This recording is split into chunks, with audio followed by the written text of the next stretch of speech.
Welcome back, everyone, to more NASCAR Heat 2 coverage here at Knee Pit Gaming. Today's video is all about Kansas Speedway, a mile-and-a-half track that really doesn't drive like most of the other mile-and-a-half tracks. It's got a completely different feel to it.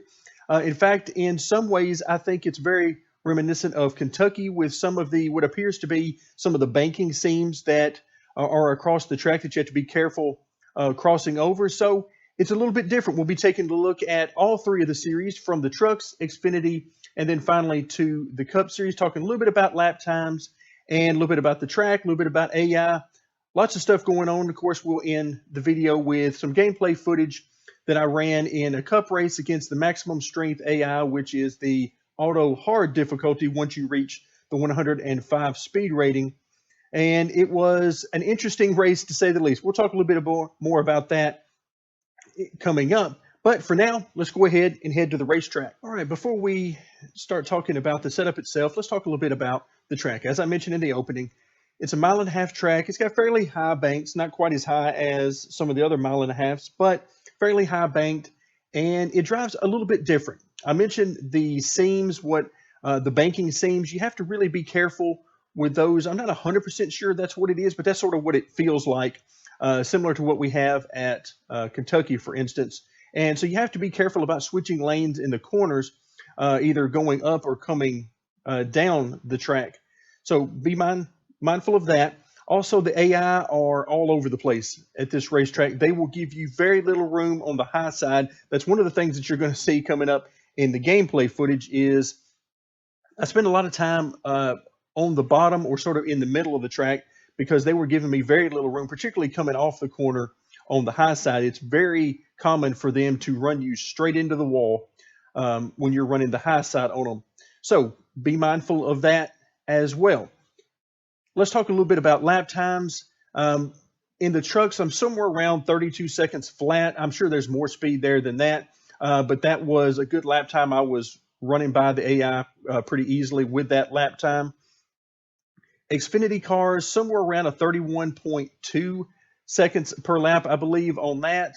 And then finally with the Cup car, somewhere around a 30.2. So maybe 30.1, 30.3, somewhere in that range should be fine. And again, you'll see more about the Cup lap times in the gameplay footage coming up at the end of the video. But now let's talk about these setups. Now, I've done something a little bit different in this video that I've been doing the last couple of videos. So I'm sort of, there's a trend going on, and that is that I wanted to do something a little bit different with the setups. I have a traditional style of setup that I usually run at these types of tracks, the high bank or the mile-and-a-half bigger tracks.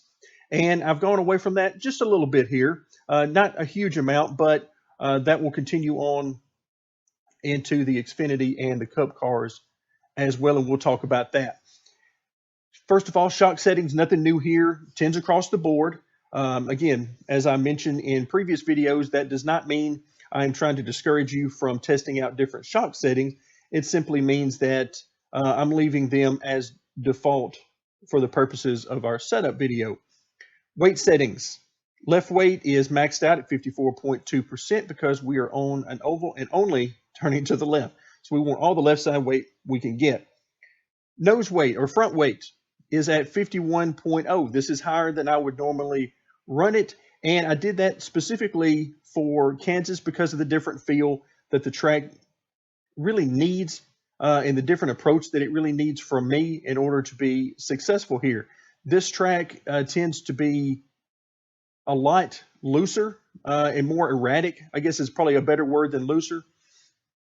More erratic because of those seams and things. So I wanted a little bit more stability. Instead of going for just all-out speed, I went for a little bit more stability, and that's why we have a little bit more front weight in there.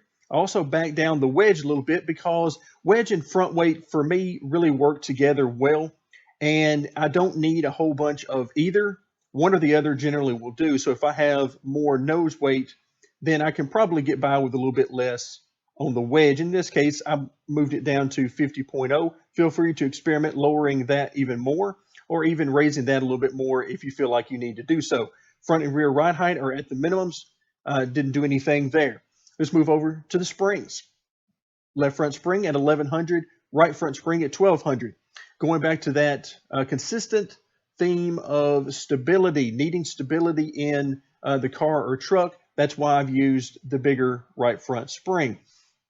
Just to have a little something that I could lean on. Again, that's not necessarily best for maximum speed, but being around the AI and needing to race them hard, you need some maneuverability and you need a lot of stability in the car or truck. And that's why I've chosen the front spring setup the way I have. In the rear of the car, still a lot of rear spring split. To me, 200 pounds is a pretty good bit.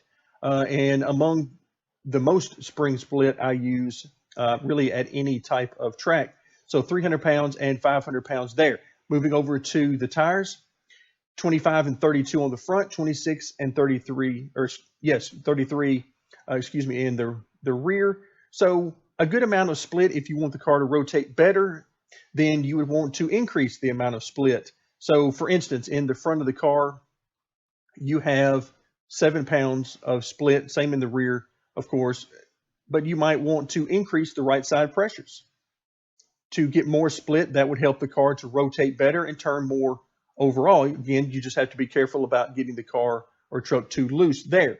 If the car or truck is too loose, one of the things you can try to do is reduce the amount of split between the lefts and rights. Instead of 7 pounds that you see now, you might want to go down to 5 or even 4 and try that out. That should definitely tighten up the car. The reason I mention that now is because that would be a great way to adjust during the race on a pit stop. So if you've got a particular condition, whether you're loose or tight or what have you, then that's one of the things you can do to help alleviate those issues and hopefully run some faster laps by making some pit road adjustments. Under the miscellaneous settings, 10s on the camber, and that is because I want all the grip I can get in the corners, and that setting works well for me, but it may not work as well for you, so feel free to reduce those numbers and see if the car handles differently or maybe even better for you. Front sway bar at 1.15 inches, which, as I mentioned in previous videos, is about the minimum I can get by with without getting the car really unstable. I start to lose stability whenever I get below that number. Rear sway bar is not used, and the track bar you can see is at 10 inches on both the left and right side. Again, stability. And the closer you get the left and right side track bar, the more stable that the car will become. And then you just have to deal with how high you actually want the track bar to be. The higher the track bar is, the more that the rear end of the car will want to rotate. So again, going back to during the race adjustments, in pit road adjustments, if you feel like the car is too tight, then raise the track bar. If you feel like it's too loose, then lower the track bar. Moving on to brake bias, anywhere between 70-75% is generally pretty good for me here. Didn't really have any use to use the brakes during the race, except during maybe emergency situations when you're coming up on a wreck or something, which there were definitely a few of those in the race. Thankfully, I didn't get caught up in any of them. So that's really that, and coming onto pit road is basically what you would want to dial in your brake bias for. Grill tape, didn't mess with it. Wheel lock is at 10 degrees, which is a good setting for me. And steering offset is at 0.10, which also works well for me at most of the tracks. Again, feel free to play around with these and find a good number for you. Gear settings, I didn't really push the maximum on this, mostly because I wanted to leave some room for you guys to determine where you wanted it. I didn't touch first through fourth gear, as I usually don't. Rear end ratio is at 3.25, but there is definitely room to go up to 3.3, maybe even 3.4, depending on how high you want to get the RPMs. And there's probably some speed to be found by messing around with the gear there. I can tell you that my Xfinity setup is basically identical to this. The only change really for me would be because of the increased speeds that you're running in the Xfinity car. Then the wedge, for that, I increased to about 50.5. And other than that, it's, I think, actually identical to the truck setup. Now we'll come back in just a moment and we'll take a look at the Cup setup. Now let's take a look at the Cup car. You're going to see a lot of things that are similar or even the same between this and the truck and Xfinity setup. There are a few things I did want to point out by hopping in the Cup car.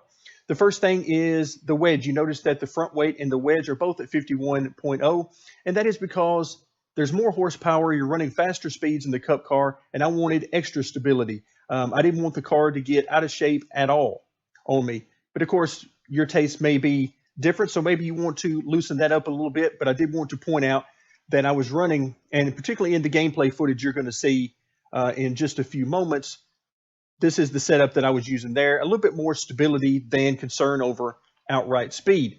Also, I wanted to point out on the rear springs. I've increased the left rear spring from 300 to now 350. And again, that is just to stabilize the car some so that I would have more maneuverability without having to worry so much about the car getting out of shape. As I mentioned at the beginning of the video, the AI are very erratic, I find, at this track, particularly until they get spread out. Now, if you love to run longer races where the AI really gets spread out a lot more, then it's not such an issue that I found. But at the beginning, for the first probably 10 laps or so, it can be really hectic around the AI. So I wanted to make sure that the car was stable, and then you can work on it from there. The other thing I want to point out is the track bar. Track bar is at 9.5 inches, a little bit lower. Again, just for that stability, making sure that I could use the throttle as I wanted and being as aggressive as I wanted to be, particularly mid-corner, without having to worry about the back end stepping out. So that'll do it for our setup and track discussion. Stay tuned now for the gameplay footage of the maximum strength AI, which once again, if you're not familiar, maximum strength is, or maximum difficulty is the auto setting on hard if you're playing in the single player. That's not career mode, because career mode is a little bit different, but the auto hard setting, once you've reached a 105 difficulty level or speed rating on a particular track. So keep that in mind as you're watching the footage, and stay tuned for more NASCAR Heat 2 coverage here at Neat Pit Gaming.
Inside still there.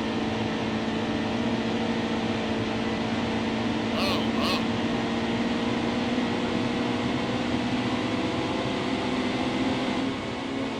Oh, oh.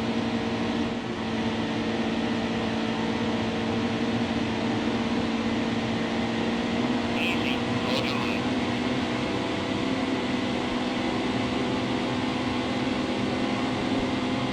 Outside's clear.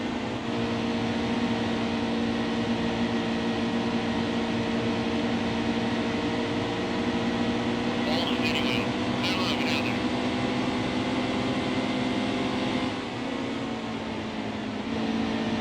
Easy, easy.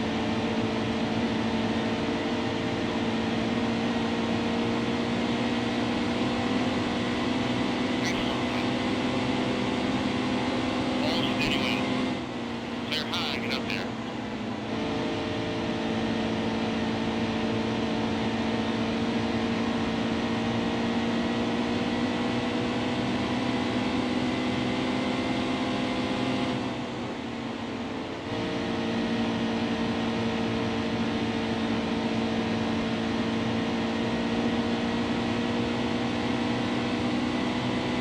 Really good man. Stay in the center.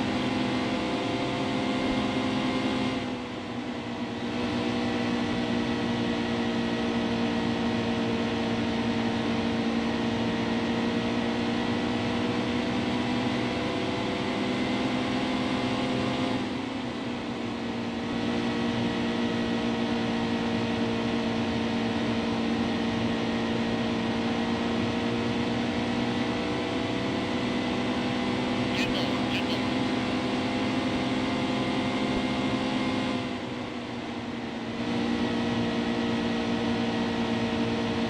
Keep high. All steady wheel. Keep high. Hold your line.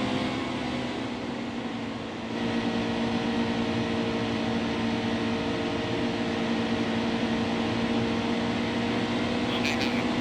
Still a car out there.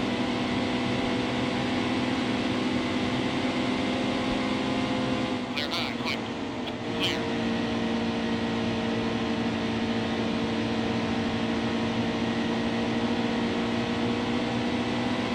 Hold your line.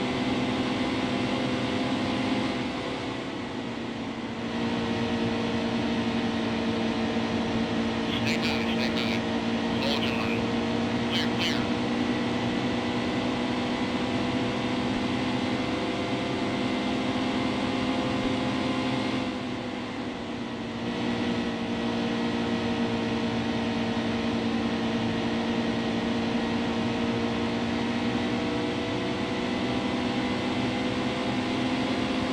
Stay high, stay high. All steady wheel.